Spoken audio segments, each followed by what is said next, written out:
जय हिंद। इससे पहले वाले वीडियो में हम लोग ने देखा था इंडियन एनर्जी सिनेरियो के पार्ट 4, उसमें देखा था इलेक्ट्रिकल पावर सप्लाई के बारे में। ठीक है, इसके बाद आज हम लोग देखेंगे पार्ट 5 न्यूक्लियर पावर सप्लाई के बारे में। ठीक है, इसमें हम लोग देखेंगे कि भारत में कुल न्यूक्लियर से कितने मात्रा में बिजली पैदा की जा रही है, यानी जनरेट की जा रही है, और कितना उसका योगदान है। ठीक है, तो सबसे पहले हम लोग देखते हैं इस न्यूक्लियर पावर सप्लाई के बारे में समझते हैं। ठीक है, आइए हम लोग समझते हैं न्यूक्लियर पावर सप्लाई के बारे में। ठीक है, यहाँ पर देखते हैं कुल न्यूक्लियर रिएक्टर, देखते हैं हम लोग भारत में कुल न्यूक्लियर रिएक्टर लगभग 22 हैं। ठीक है, कुल न्यूक्लियर रिएक्टर कितने हैं? 22 हैं। ठीक है, अब बात करते हैं इसकी कुल उत्पादन क्षमता कितनी है। कुल उत्पादन क्षमता कितनी है?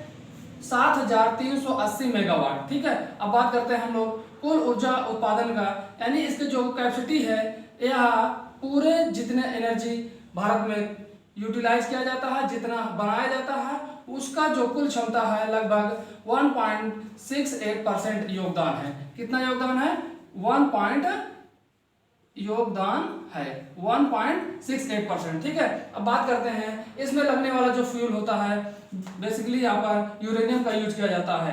पहला न्यूक्लियर रिएक्टर की बात करते हैं तो भारत में देखते हैं कि पहला न्यूक्लियर रिएक्टर तारापुर महाराष्ट्र में बनाया गया था। जो पहला न्यूक्लियर पावर प्लांट था हमारा तारापुर महाराष्ट्र में बनाया गया था। ठीक है, इसकी जो क्षमता थी 160 मेगावाट थी।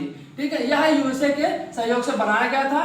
कब बनाया गया था? 28 अक्टूबर 1969 को बनाया गया था। उस समय पीएम जो है इंदिरा गांधी रहती थी। ठीक है, उस समय पीएम कौन था?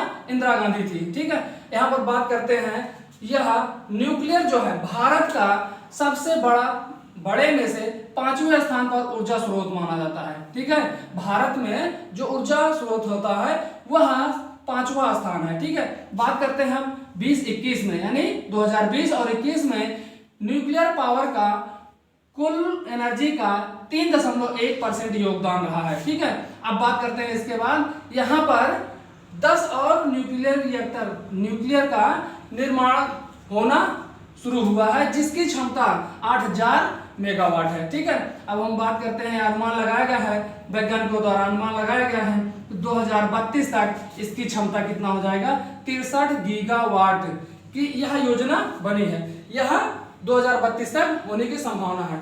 ठीक है, इसके बाद हम लोग समझते हैं नाभिकीय विखंडन होता कैसे है। ठीक है, यहाँ पर देखते हैं इसके द्वारा, यानी न्यूक्लियर द्वारा एनर्जी जो जनरेट किया जाता है, कैसे कैसे नाभिक का विखंडन होता है और हमें जनरेट जो ऊर्जा मिलती है कैसे मिलती है। ठीक है, तो सबसे पहले देखते हैं हम लोग यहाँ पर, यह है यूरेनियम मान लेंगे, इसका परमाणु भार कितना है? 235। इस पर न्यूट्रॉन के क्या करते हैं? बमबारी करवाते हैं, तब यह क्या करता है? तुरंत क्या हो जाता है? स्प्लिट हो जाता है। स्प्लिट मतलब दो भागों में टूटना, यानी कई भागों में टूटना। स्प्लिट का मतलब इसका विभिन्न भागों में टूटना। ठीक है, जब यह टूटता है तो यहाँ पर देखते हैं क्रिप्टॉन और बेरियम। ठीक है, बेरियम और क्रिप्टॉन जो है ये दो भागों में टूट जाता है, और इसके बाद यहाँ पर 3 न्यूट्रॉन जनरेट होते हैं। कितना? 3 न्यूट्रॉन यह उत्पन्न करता है, टूट करके जनरेट होता है। और यहाँ पर जैसे ही टूटता है, यानी यह न्यूक्लियर जैसे ही टूटता है, उसमें से टूटने के बाद कुछ मात्रा में एनर्जी मिलती है। तो यहाँ पर देखते हैं इस डायग्राम से, हम लोग इस डायग्राम के माध्यम समझते हैं क्या किए। यूरेनियम पर न्यूक्लियर का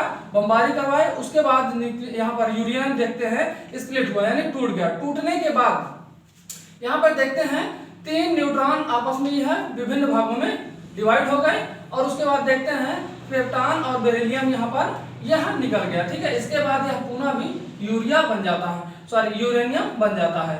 ठीक है, यहाँ पर कुछ मात्रा में क्या जनरेट हो जाता है? एनर्जी। ठीक है, इसी एनर्जी के माध्यम से हम लोग क्या करते हैं, इस एनर्जी को हम लोग यूज करके बिजली जनरेट करने में सक्षम होते हैं। ठीक है, आई होप ये सारी चीजें आपको समझ में आई होंगी।